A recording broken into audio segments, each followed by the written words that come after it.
سورہ اعراف اور سورہ انفال کے مضامین کا خلاصہ بیان کریں گے۔ سورہ اعراف، اس کا جو نام ہے وہ اس سورہ میں ایک لفظ استعمال ہوا ہے اعراف، تو اسی کی مناسبت سے اس کا نام رکھا گیا اعراف۔ اور اعراف وہ جگہ ہے جو جنت اور جہنم کے درمیان ہے۔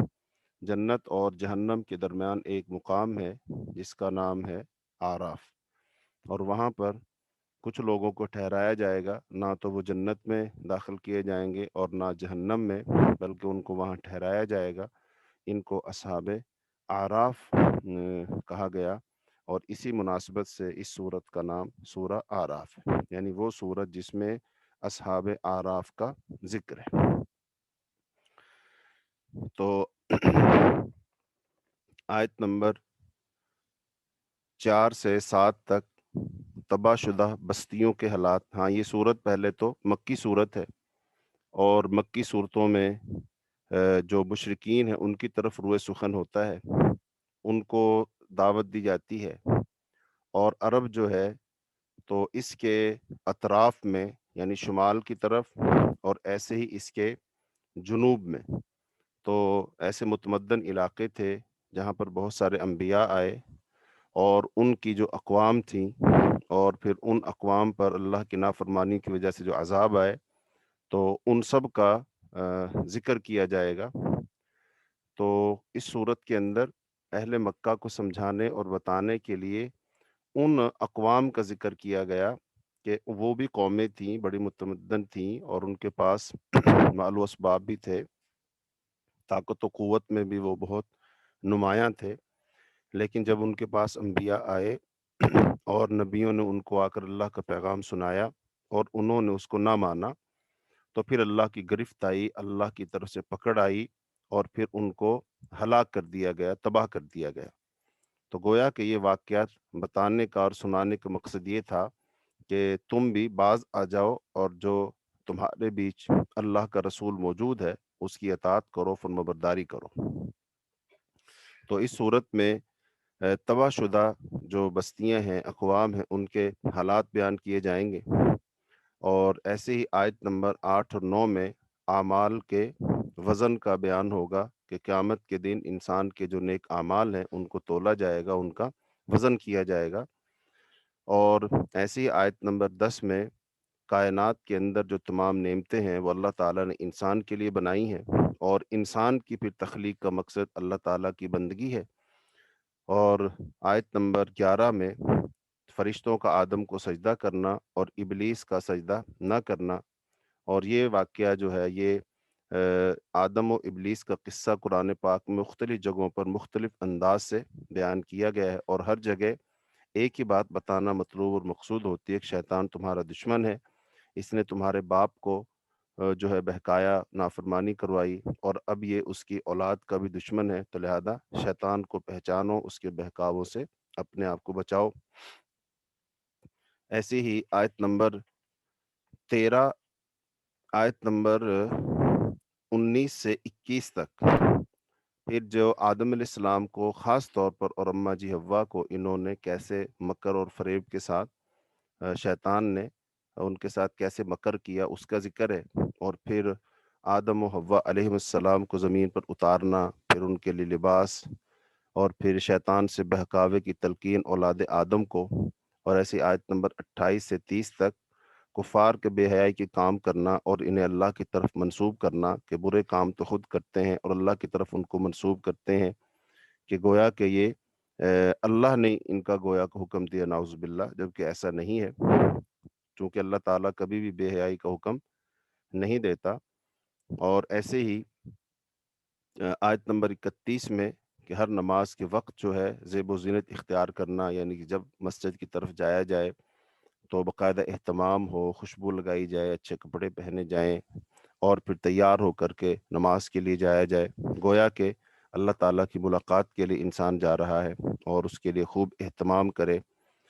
تو ایسے ہی لباس میں اور کھانے پینے میں اسراف نہیں کرنا چاہیے، حد سے زیادہ نہیں بڑھنا چاہیے، اس کی ممانعت ہے۔ اور پھر آیت نمبر 33 میں حرام چیزوں کی تفصیل بیان کی گئی ہے، اور ایسے ہی آیت نمبر 37 کے اندر شرک اور جھوٹ باندھنے والوں کو وہ جتنا بھی جھوٹ باندھ لیں اللہ پر شرک کر لیں لیکن پھر بھی ان کو وہی ملتا ہے جو اللہ تعالیٰ نے ان کے لیے مقدر کر دیا ہے۔ اور پھر آیت نمبر 38-39 میں جہنمیوں کا باہم جھگڑنا اور ایک دوسرے پر لعنت و ملامت کرنا، چونکہ جہنم کے اندر وہ لوگ جمع ہوں گے جنہوں نے لوگوں کو گمراہ کیا ہوگا اور جن کو گمراہ کیا ہوگا وہ بھی جمع ہوں گے۔ تو یہ دونوں گروہ وہاں جب جمع ہو جائیں گے تو پھر ایک دوسرے کو لعنت و ملامت کریں گے، تمہاری وجہ سے ہم جہنم میں آئے، تم نے ہمیں ایسے کہا تو ہم نے کیا، ہم کاش تمہاری پیروی نہ ہی کرتے۔ تو وہ پھر ان کو لعنت ملامت کریں گے، تو لہذا ان کا ذکر ہے۔ اور اس کے ساتھ پھر جو نیک لوگوں کا حال اور ان کا حسن انجام ہے اس کا ذکر ہے۔ اور پھر اہل دوزخ جو ہے وہ جو حسرتیں کریں گے ان کا ذکر ہے۔ اور پھر آیت نمبر 46 اور 47 میں آراف اور اصحاب آراف کا ذکر ہے۔ آیت نمبر 50 سے 51 میں جنت کی جو نعمتیں ہیں وہ دوزخیوں کے لیے حرام ہے، اور بعض جگہ قرآن پاک میں آتا ہے کہ وہ مکالمہ کریں گے، کہیں گے کہ ہمیں کچھ دو، لیکن ان کو کہا جائے گا کہ یہ تو جنت کی نعمتیں تم پر حرام ہے۔ تو ایسے ہی جو مشرکین ہیں، جو دنیا میں لوگ شرک کرتے ہیں، وہ قیامت کے دن کوئی عذر بہانہ پیش نہیں کر سکیں گے کہ ہمیں بتایا نہیں گیا، سمجھایا نہیں گیا، اگر بتایا جاتا تو ہم نیک ہو جاتے۔ ایسی کوئی بات ان کے پاس کوئی عذر بہانہ نہیں ہوگا۔ پھر زمین کی تخلیق کا کہ اللہ تعالیٰ نے اس کائنات کو 6 دنوں میں تخلیق فرمایا، پھر اللہ تعالیٰ اس کو تخلیق فرما کر اپنے عرش پر مستوی ہو گیا۔ اس طرح دعا کی ترغیب ہے آیت نمبر 55 اور 56 میں، اور دعا میں حد سے بڑھنے کی ممانعت ہے۔ حد سے بڑھنے کی ممانعت یہ ہوتی ہے کہ بعض دفعہ انسان اللہ سے جنت مانگے اور جنت میں کہے اللہ مجھے جنت کی جو ہے نا فلاں طرف یہ دے دے وہ دے دے، نہیں، اللہ سے جنت کا سوال کرے۔ اور جنت میں جو تخصیص کر کے مانگ سکتا ہے وہ ہے جنت الفردوس، تو جنت الفردوس کا اللہ سے سوال کرے، چونکہ اس کی ترغیب احادیث میں دلائی گئی ہے۔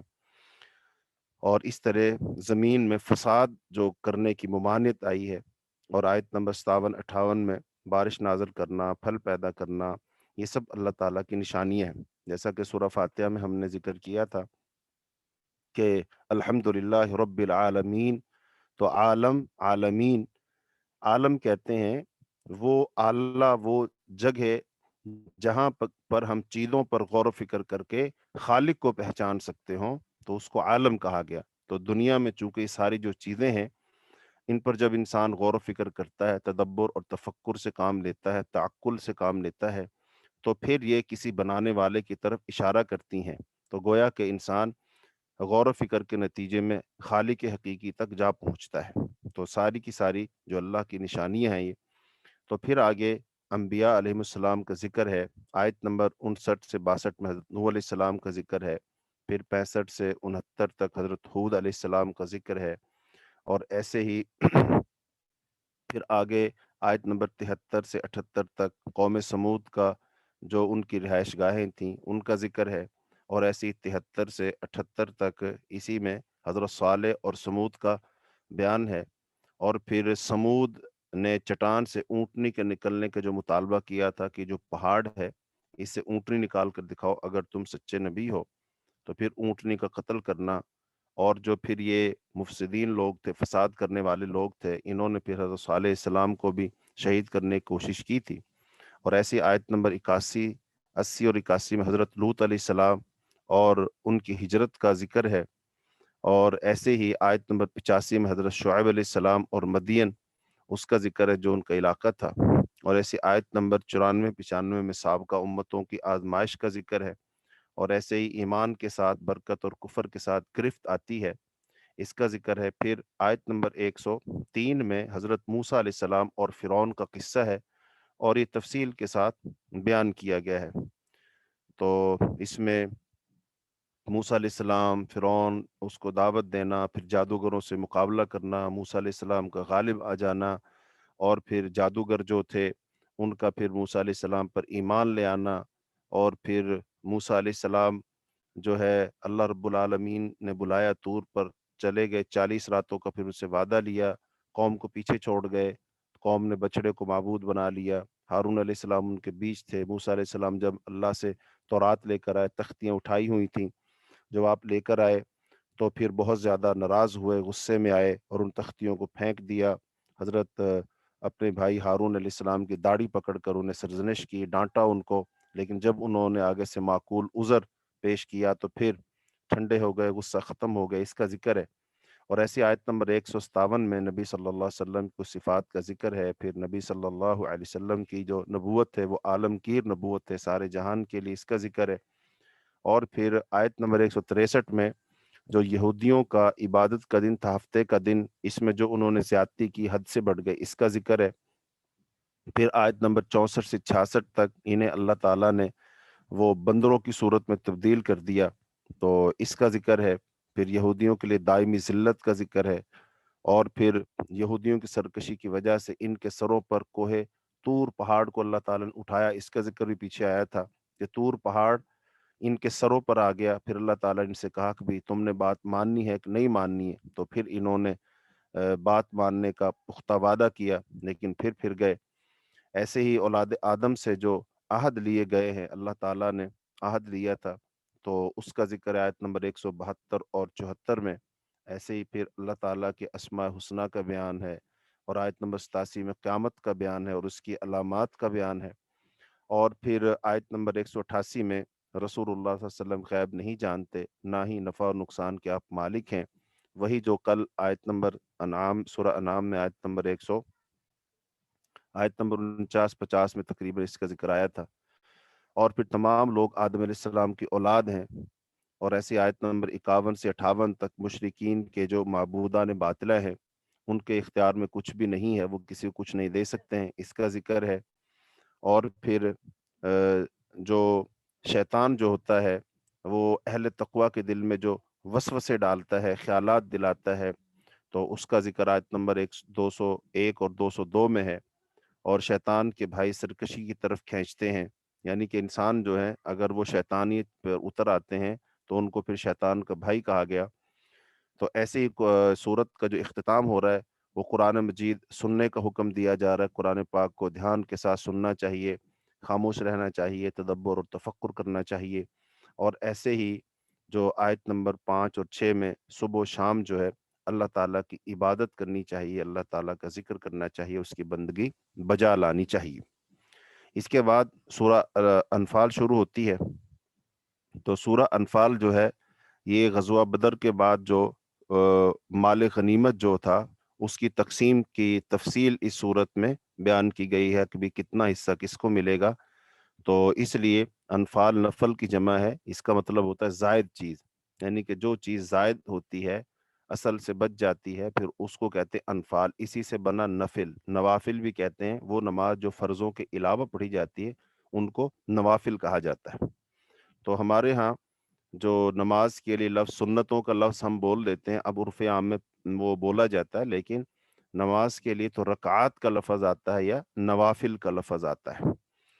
تو یہ جو ہے اس کا سبب نزول پہلی آیت میں بتایا گیا۔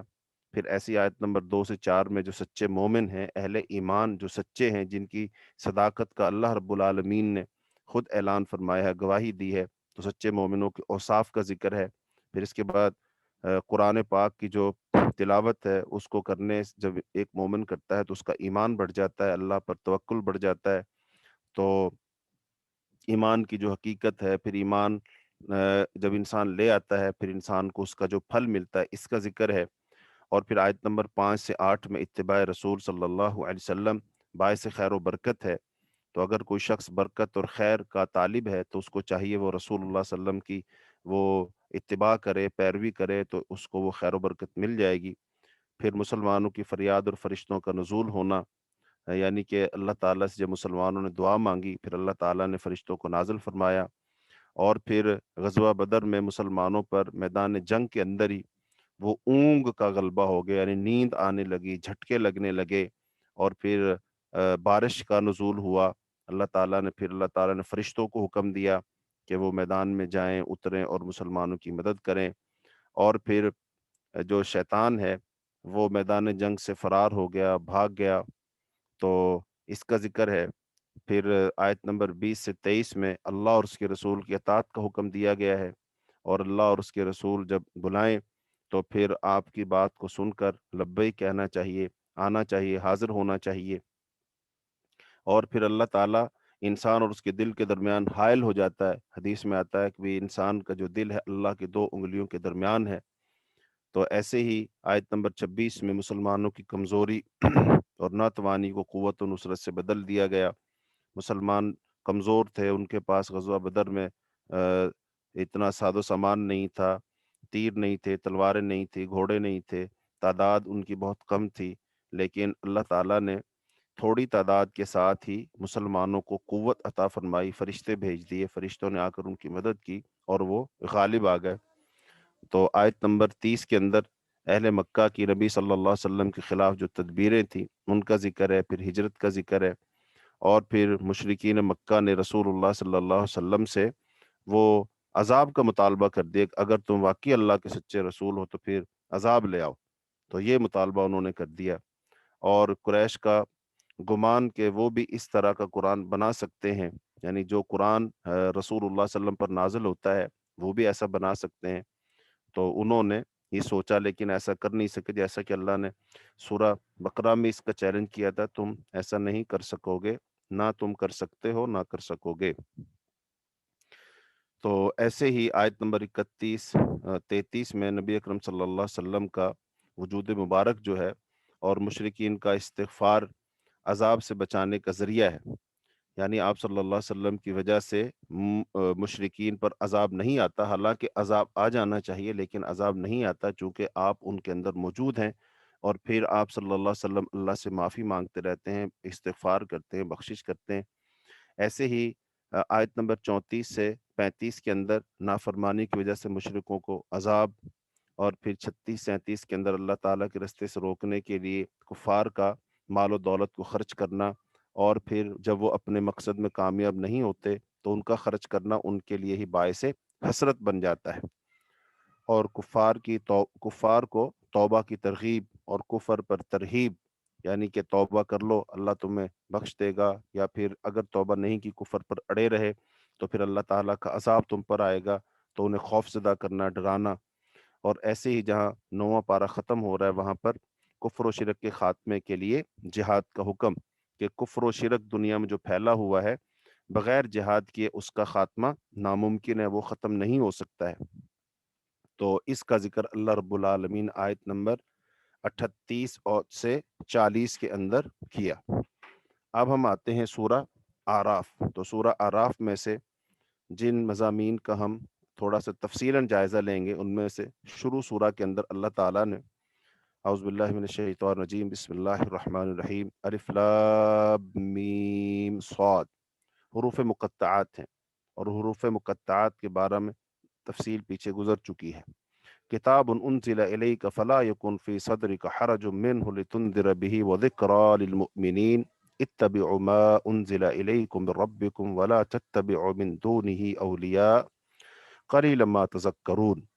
اے نبی، یہ کتاب آپ کی طرف نازل کی گئی ہے، اس سے آپ کے سینے میں کسی قسم کی تنگی نہیں ہونی چاہیے تاکہ آپ اس کے ذریعے سے لوگوں کو ڈرائیں، اور یہ مومنوں کے لیے نصیحت ہے۔ تم اس ہدایت کی پیروی کرو جو تمہارے رب کی طرف سے تمہاری طرف نازل کی گئی ہے، اور تم اس کے علاوہ اور دوستوں کی پیروی نہ کرو، تم بہت ہی کم نصیحت حاصل کرتے ہو۔ کم من قریۃ اہلکناہا فجاءہا بأسنا بیاتن، اور بہت سی بستیاں ایسی ہیں کہ ہم نے انہیں ہلاک کر دیا تو ان کے پاس ہمارا عذاب اس وقت آیا جب وہ رات کو سوئے ہوئے تھے یا وہ دوپہر کو آرام کر رہے تھے۔ پھر جب ان کے پاس ہمارا عذاب آ گیا تو ان کی پکار بس یہی تھی کہ وہ کہہ اٹھے بے شک ہم ہی ظالم تھے، چنانچہ ہم ان لوگوں سے ضرور سوال کریں گے جن کی طرف رسول بھیجے گئے تھے، اور ہم رسولوں سے بھی سوال کریں گے، پھر ہم سب کچھ اپنے علم سے ان کے سامنے ضرور بیان کریں گے، اور ہم دنیا میں غائب تو نہ تھے، وما کننا غائبین، ہم غائب نہ تھے۔ تو ان ابتدائی آیات کے اندر اللہ رب العالمین نے جن چیزوں کا ذکر کیا، سب سے پہلے تو رسول اللہ صلی اللہ علیہ وسلم کو نصیحت فرمائی کہ جو چیز کتاب آپ کی طرف نازل کی گئی ہے، اس کی وجہ سے آپ کے دل میں کسی قسم کا حرج، کسی قسم کی تنگی محسوس نہیں ہونی چاہیے، اور یہ مسلمانوں کے لیے جو ہے نصیحت ہے۔ یعنی آپ صلی اللہ علیہ وسلم کو یہ بات سمجھائی گئی ہے کہ اس سے آپ کے سینے میں تنگی محسوس نہ ہو، یعنی اس کتاب کے بارے میں آپ کے دل میں کوئی شک نہیں ہونا چاہیے، اور اس کتاب کے پہنچانے اور کے ساتھ ڈرانے کے بارے میں بھی آپ تنگ دل نہ ہو۔ فَاصْبِرْ كَمَا صَبَرَ أُولُو الْعَزْمِ مِنَ الرُّسُلِ، آپ بھی اسی طرح صبر کریں جس طرح اولو العزم پیغمبروں نے صبر کیا۔ یعنی رسول اللہ صلی اللہ علیہ وسلم جب کتاب کی دعوت دے رہے ہیں، قرآن کی دعوت دے رہے ہیں، تو ظاہر بات ہے اس کے بدلے میں ایک مزاحمت آ رہی جس کا سامنا آپ صلی اللہ علیہ وسلم کو کرنا پڑتا ہے۔ تو لہذا آپ صلی اللہ علیہ وسلم کو جب سامنا کرنا پڑتا ہے تو ظاہر بات ہے بشری اور انسانی تقاضوں سے انسان بعض دفعہ ان مشکلات سے، ان تکلیفوں سے بہرحال اپنے دل میں سوچتا ہے، خیال کرتا ہے، تو اس خیال کو اللہ رب العالمین سامنے رکھتے ہوئے فرما رہے ہیں کہ آپ کے سینے میں کسی قسم کی کوئی تنگی نہیں ہونی چاہیے، اور آپ بھی ایسے ہی صبر کریں جیسے پہلے اولو العزم پیغمبروں نے صبر کیا۔ اس سے پہلے پیغمبروں کو جھٹلایا بھی گیا، تکلیفیں بھی دی گئیں، نکالا بھی گیا، اور سارا کچھ ہوا ہے، لیکن انہوں نے صبر کیا، تو لہذا آپ بھی صبر کریں گے اور آپ اس کتاب کی دعوت کو جاری رکھیں گے، چونکہ اس کے اندر ایمان والوں کے لیے کیا ہے؟ نصیحت۔ آپ اس کے ساتھ ڈرائیں لوگوں کو۔ تو یہ کتاب اللہ تعالیٰ اس لیے نازل کی ہے کہ تاکہ آپ اس کے ساتھ کافروں کو ڈرا سکیں، یعنی اس کتاب میں جو ہے وہ بالکل برحق ہے اور صحیح ہے، سچا ہے۔ تو لہذا اگر تم نے بات نہیں مانی تو دیکھو قرآن پاک کہہ رہا ہے کہ پہلے بھی لوگوں کو اللہ تعالیٰ نے اسی طرح ہلاک کر دیا، تباہ و برباد کر دیا، اور آپ ان سے کہیں کتنی بستیاں ہیں جن کو پہلے اللہ تعالیٰ نے ہلاک کیا اور ان کے پاس اللہ کا عذاب آیا جب وہ سو رہے تھے یا وہ آرام کر رہے تھے دوپہر کو۔ یعنی یہ ضروری نہیں ہے کہ تمہیں بہت پہلے تنبیہ کی جائے گی، تم آثار اس کے دیکھو گے، نہیں، اللہ کا بعض دفعہ عذاب اچانک بھی آ جاتا ہے، اچانک بھی اللہ کا عذاب آ جاتا ہے، تو اس کا مطلب ہے انسان کو ہر وقت چوکنا رہنا چاہیے کہ کہیں میں نے نافرمانی کی نہیں اور اللہ کا عذاب آیا نہیں۔ اور پھر آگے اللہ پاک نے فرمایا فَلَنَسْأَلَنَّ الَّذِينَ أُرْسِلَ إِلَيْهِمْ، ہم ضرور سوال کریں گے، جو رسولوں سے سوال کریں گے، اور ہم جن کی طرف بھیجا گیا تھا ان سے بھی سوال کریں گے، یعنی لوگوں سے سوال کریں گے کیا تمہارے پاس رسول آیا تھا؟ ہاں جی رسول تو آیا تھا، اچھا تم نے اسے مانا کیوں نہیں؟ اس کی وجہ بتاؤ۔ اس نے کہا نہیں تھا میں اللہ کی طرف سے ہوں، میں اللہ کا پیغام تمہاری طرف لایا ہوں، تو تم نے اس کو کیوں نہیں مانا؟ اس نے تمہیں اللہ کی نشانیاں دکھائی تھیں، معجزات کا صدور ہوا تھا، ہاں ہوا تھا، پھر مانا کیوں نہیں تم نے؟ جواب دو۔ تو یہ ان سے پوچھا جائے گا۔ ایسے ہی جو نبی ہوں گے اللہ پاک ان سے پوچھیں گے کیا تم نے میرا وہ پیغام، میری وہ ہدایت، میری وہ کتاب کیا لوگوں کو پہنچائی نہیں تھی کہ جو میں نے تم پر نازل کی تھی؟ تو لہٰذا وہ بھی اللہ کی بارگاہ میں جواب دہ ہوں گے۔ اس سے یہ پتہ چلا کہ اللہ کی بارگاہ میں سب جواب دہ ہوں گے، اللہ پاک جس سے چاہے پوچھے۔ اس کا مطلب جو بہت سارے نظریات بنے ہوئے ہیں، فلاں تو اللہ کے سامنے اللہ اس سے تو پوچھ سکتا ہے اور فلاں سے اللہ نہیں پوچھ سکتا، ایسی بات نہیں۔ اللہ تعالیٰ اتمام حجت کے لیے سب سے پوچھ سکتا ہے، اس میں کسی قسم کی کوئی تخصیص نہیں ہے، اور اللہ تعالیٰ سب سے پوچھنے کے اختیار رکھتا ہے، اور پوچھنے میں کسی کی توہین نہیں ہے، یہ اللہ تعالیٰ کی منشا اور مرضی، اللہ جو چاہے کرے، فعال لما یرید ہے۔ تو لہذا اللہ رب العالمین نے رسول اللہ صلی اللہ علیہ وسلم سے خطاب کر کے اہل مکہ کو یہ بات سمجھائی کہ دیکھو تم بھی اللہ کی بارگاہ میں حاضر ہوگے، تم نے بھی جواب دینا ہے اور رسول نے بھی جواب دینا ہے۔ اور پھر اللہ تعالیٰ نے نعمتوں کا ذکر کیا ہے، وَلَقَدْ مَكَّنَّاكُمْ فِي الْأَرْضِ وَجَعَلْنَا لَكُمْ فِيهَا مَعَائِشَ، اور بلا شبہ ہم نے تمہیں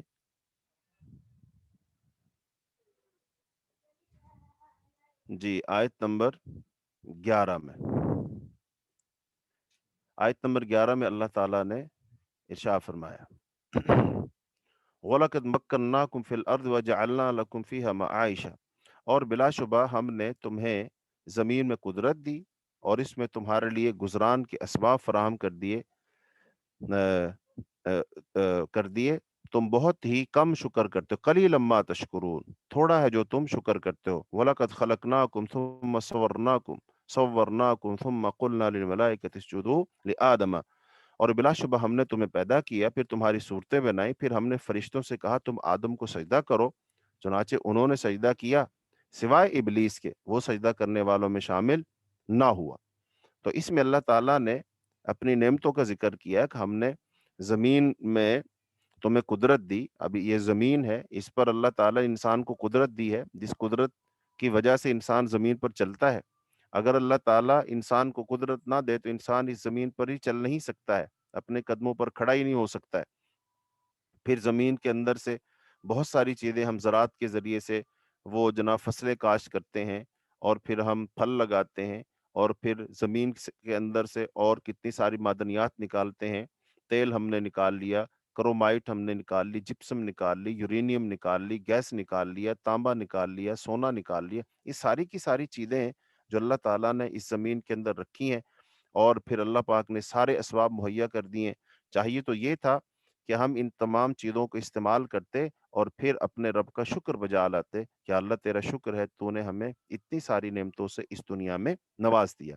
لیکن انسان کیا کرتا ہے؟ یہ سب کچھ کھاتا پیتا ضرور ہے، لیکن اللہ تعالیٰ کا شکر نہیں کرتا ہے۔ شکر کا مطلب کیا ہے؟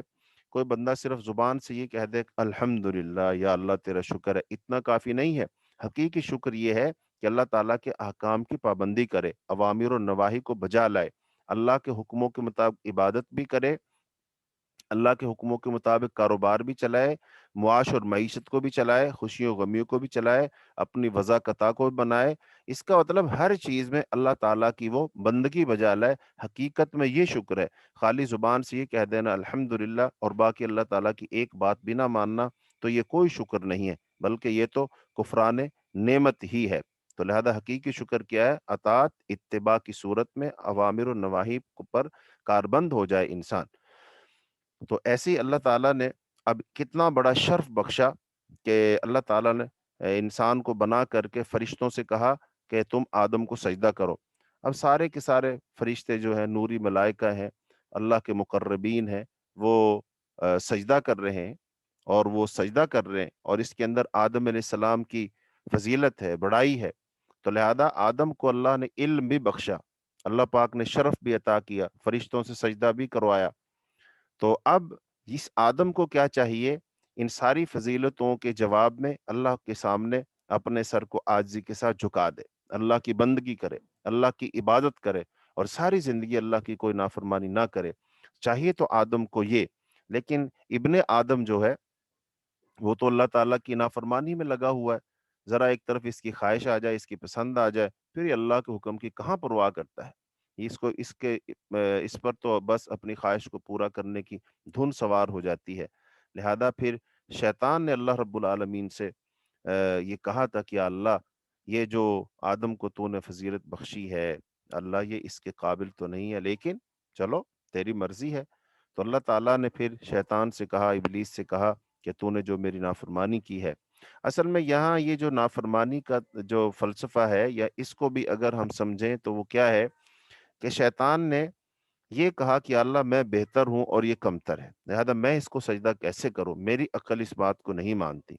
لہذا یہاں سے یہ بات سمجھ آتی ہے کہ اللہ کے حکموں کے سامنے عقل کو نہیں چلانا چاہیے۔ انسان کی عقل ایسی نہیں ہے کہ جو تمام چیزوں کو سمجھ سکے۔ ہاں، بہت ساری چیزوں کو سمجھ سکتی ہے، لیکن ساری چیزوں کو یہ نہیں سمجھ سکتی ہے۔ تو لہذا انسان کے شایان نشان یہی ہے کہ بس جو اللہ کہے اس کو کر لے۔ اب شیطان نے جو خود سے قیاس کیا اور یہ خود کہا کہ بس میرا اس وجہ سے دل نہیں کرتا، تو یہ غلط بات ہے۔ ایسے ہی بہت سارے لوگ آج شریعت کے حکام کو دیکھتے ہیں، کہتے ہیں ہمارا دل تو یہ نہیں مانتا کہ یہ کیسے ہے کیسے ہے۔ تو یہ جو روش ہے، یہ جو سوچ ہے، یہ جو فکر ہے، یہ شیطانی فکر اور سوچ ہے۔ تو لہٰذا ایک مومن بندے کی سوچ کیا ہوتی ہے؟ وہ ٹھیک ہے، غور و فکر بھی کرتا ہے، تدبر تفکر بھی کرتا ہے، اس کو کوئی چیز سمجھ آ جائے تب بھی وہ سر جھکاتا ہے، کوئی چیز سمجھ نہ آئے تب بھی سر جھکاتا ہے۔ لیکن جن کی شیطانی سوچ ہے وہ کیا ہے؟ اگر انہیں چیز سمجھ آ جائے وہ سر جھکاتے ہیں، اگر انہیں کوئی چیز سمجھ نہ، وہ کہتے ہیں یہ چیز تو خلاف عقل ہے، لہذا ہم اس کو نہیں مانتے۔ تو شیطان نے بھی یہاں پر یہ نہیں دیکھا، یہ نہیں دیکھنا چاہیے تھا میں کس کو سجدہ کر رہا ہوں، بلکہ یہ دیکھنا چاہیے تھا میں کس کے حکم سے سجدہ کر رہا ہوں۔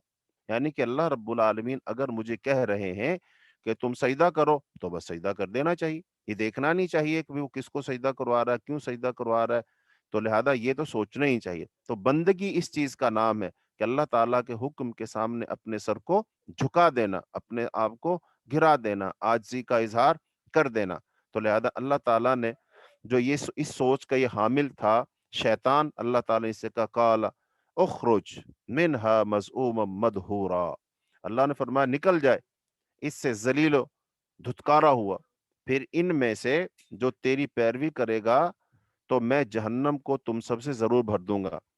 یعنی اب جو اولاد آدم میں سے تیری پیروی کرے گا اس کا ٹھکانہ میں جہنم بنا دوں گا، جہنم اس کو بھر دوں گا۔ پھر اللہ تعالیٰ نے روح سخن آدم علیہ السلام کی طرف کیا کہ یہ تو دفع ہوا، یہ تو نافرمان سرکش تھا۔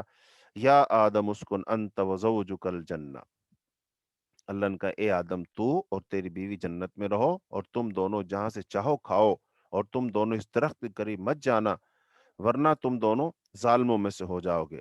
پھر شیطان ان دونوں کو بہکانے کے لیے ان کے دل میں وسوسہ ڈالا تاکہ ان کے لیے ان کی شرمگاہیں ظاہر کر دے جو ان سے چھپائی گئی تھی۔ اور شیطان نے کہا تمہارے رب نے تمہیں صرف اس لیے روکا ہے کہ کہیں تم دونوں فرشتے نہ بن جاؤ یا کہیں تم دونوں ہمیشہ رہنے والوں میں سے نہ ہو جاؤ۔ اور اس نے ان دونوں کے سامنے قسم کھائی بے شک میں تم دونوں کے لیے خیر خواہ ہوں، دونوں کے لیے میں خیر خواہ ہوں۔ لہذا چنانچہ شیطان نے ان دونوں کو دھوکہ دے کر پھسلایا۔ پھر جب ان دونوں نے اس درخت کا پھل چکھا تو ان دونوں کی شرمگاہیں ان پر ظاہر ہو گئیں اور وہ دونوں اپنے اوپر جنت کے پتے چپکانے لگے تاکہ سطر ڈھانک سکیں۔ اور ان کے رب نے ان کو آواز دی کیا میں نے تمہیں اس درخت سے روکا نہیں تھا اور میں نے تمہیں یہ نہیں کہا تھا کہ شیطان تم دونوں کا کھلا دشمن ہے؟ انہوں نے کہا اے ہمارے رب، اے ہمارے رب، ہم نے اپنے اوپر ظلم کیا اور اگر تو نے ہمیں نہ بخشا اور ہم پر رحم نہ کیا تو ہم خسارہ پانے والوں میں سے ہو جائیں گے۔ قال ربنا ظلمنا انفسنا وان لم تغفر لنا وترحمنا لنكونن من الخاسرین۔ تو آدم علیہ السلام نے یہ دعا کی تو اللہ پاک نے پھر فرمایا قال اہبطوا بعضکم لبعض عدو، اللہ پاک نے فرمایا کہ تم اتر جاؤ، تم ایک دوسرے کے دشمن ہو، تمہیں زمین میں ٹھہرنا ہے اور ایک مقررہ وقت تک فائدہ اٹھانا ہے، اور فرمایا تم اسی زمین میں زندہ رہو گے اور اسی میں تم مرو گے اور قیامت کے دن اسی سے تم نکالے جاؤ گے۔ یا بنی آدم، اے اولاد آدم، قد انزلنا علیکم لباسا، بے شک ہم نے تم پر ایسا لباس نازل کیا جو تمہاری شرمگاہیں چھپاتا ہے اور زینت کا باعث ہے، اور پرہیزگاری کا لباس بہت بہتر ہے، یہ اللہ کی نشانیوں میں سے ہے تاکہ لوگ نصیحت حاصل کریں۔ یا بنی آدم لا یفتننکم الشیطان کما اخرج ابویکم من الجنہ، کہ اولاد آدم کہیں شیطان تمہیں فتنے میں نہ ڈال دے جس طرح اس نے تمہارے ماں باپ کو جنت سے نکلوایا تھا جب اس نے ان دونوں کا لباس اتروایا تھا تاکہ ان کو ان کی شرمگاہیں دکھا دے۔ بے شک وہ اور اس کا قبیلہ تمہیں دیکھتا ہے جہاں سے تم انہیں نہیں دیکھ سکتے، بے شک ہم نے شیطانوں کو ان لوگوں کے لیے دوست بنا دیا ہے جو ایمان نہیں لاتے، اور جب وہ کوئی بے حیائی کا کام کرتے ہیں تو کہتے ہیں ہم نے اپنے باپ دادا کو یہی کرتے پایا اور اللہ نے ہمیں اس کا حکم دیا ہے۔ اے نبی آپ کہہ دیجئے اللہ قطعاً بے حیائی کا حکم نہیں دیتا، کیا تم اللہ کے ذمے ایسی باتیں لگاتے ہو جو تم نہیں جانتے؟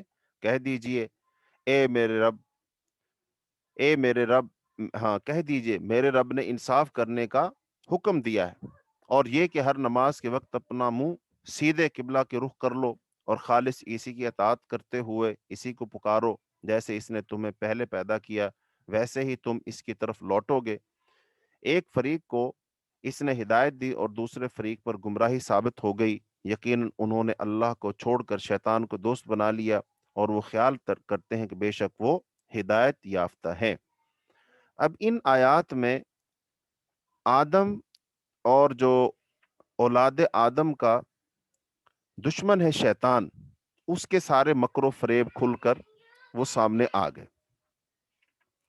تو اگر ہم اس میں دیکھیں تو بہت ساری باتیں اس میں غور و فکر اور سمجھنے کے لائق ہیں۔ تو جب ہم ان پر غور کریں گے تو ہمیں سمجھ آئے گی کہ دنیا میں شیطان سب سے بڑا ہمارا دشمن ہے، اور اس نے اللہ سے مہلت مانگی ہوئی ہے، اور اس نے مہلت مانگ کر کہا تھا کہ اللہ مجھے تو موقع دے گا تو میں صراط مستقیم پر بیٹھوں گا، اور میں پھر ان کے دائیں بائیں اوپر نیچے سے ان پر حملے کروں گا، اور میں ثابت کر دوں گا کہ ان کے اکثر لوگ وہ شکر گزار نہیں ہیں، وہ تیری بات ماننے والے نہیں ہیں، وہ تیری پیروی کرنے والے نہیں ہیں۔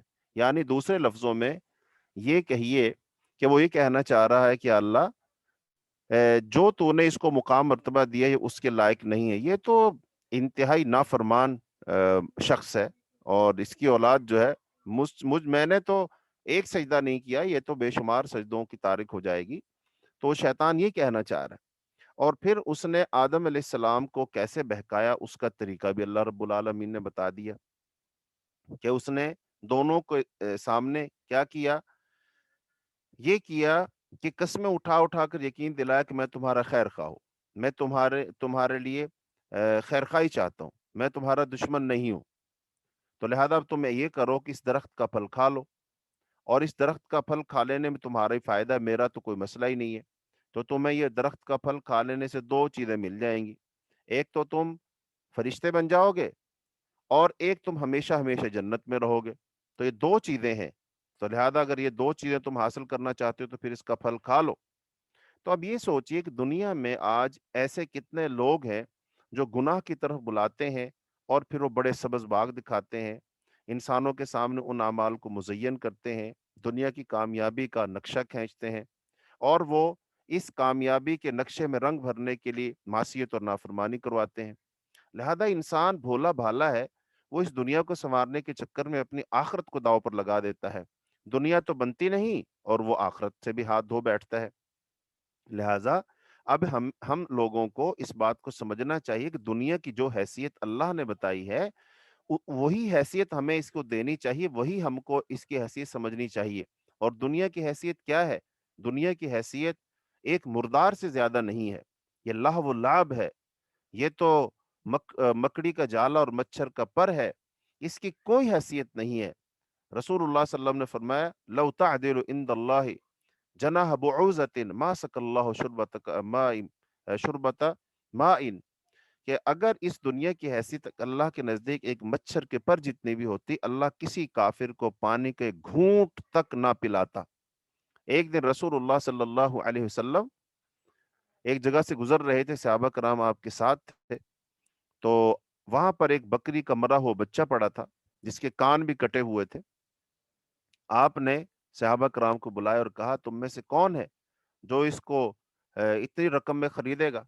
تو صحابہ کرام نے کہا جی ہم اس کو تو کوئی بھی نہیں خریدے گا، تو یہ تو چونکہ مرا ہوا ہے اس میں تو کوئی فائدہ نہیں ہے۔ تو آپ صلی اللہ علیہ وسلم فرمایا یہی مثال دنیا کی ہے۔ یعنی اب اگر انسان دنیا کے پیچھے بھاگ رہا ہے تو وہ اس لیے کہ وہ اس کو ایک زندہ شے سمجھ رہا ہے، اس کو قیمت والی شے سمجھ رہا ہے، لیکن جیسے بکری کے مرے ہوئے بچے کی سمجھ آ گئی تو کوئی شخص اس کو مفت لینے کے لیے تیار نہیں ہے۔ ایسی اگر دنیا اور اس دنیا کی حقیقت کی ہمیں سمجھ آ جائے تو دنیا ہمیں دی جائے گی، ہم دنیا نہیں لیں گے، ہم اسے کراہت کریں گے، ہم اس سے بھاگیں گے۔ تو اس کا مطلب اب یہی شیطان ہے، وہ شیطان اس مردار کو ہمارے سامنے اتنا خوبصورت اور مزین کر کے پیش کرتا ہے کہ ہم اس کو بہت اعلیٰ قسم کی چیز سمجھ بیٹھتے ہیں، حالانکہ یہ دھوکہ ہے، یہ فریب ہے، وہ ہمیں دے رہا ہے۔ اور اللہ تعالیٰ اب قرآن پاک میں یہ ساری باتیں بیان کر کے کیا چاہتے ہیں کہ ہم شیطان کے دھوکے میں نہ آئیں، ہم حقیقت شناس ہوں، ہم چیزوں کے پردے کے پیچھے جھانکنے والے ہوں، جو چیزوں کے اوپر لیبل لگا دیا گیا ہے اور ان کے بارے میں بتا دیا گیا ہے، ہم اس سے آگے پہنچنے والے ہوں، جھانکنے والے ہوں۔ مومن کے اندر بصیرت ہوتی ہے، بصارت ہوتی ہے، اس کی صرف یہ سر کی آنکھیں نہیں ہوتی، اس کی تو دل کی آنکھیں ہوتی ہیں، اور دل کی آنکھوں سے وہ چیز دیکھ لیتا ہے جو سر کی آنکھوں سے اس کو نظر نہیں آتا۔ جیسا کہ اللہ تعالیٰ نے قرآن میں فرمایا ان لوگوں کے بارے میں جو حقیقت سے نا آشنا ہے، جو دنیا کے پیچھے لگے ہوئے ہیں، جو اللہ کی شریعت پر کان نہیں دھرتے ہیں، رسولوں کی ہدایت کی پیروی نہیں کرتے ہیں، قرآن سے رہنمائی نہیں لیتے ہیں، اور دنیا کو انہوں نے اپنا جینا مرنا بنا لیا ہے۔ اللہ تعالیٰ نے ایسے لوگوں کے بارے میں فرمایا فَإِنَّهَا لَا تَعْمَى الْأَبْصَارُ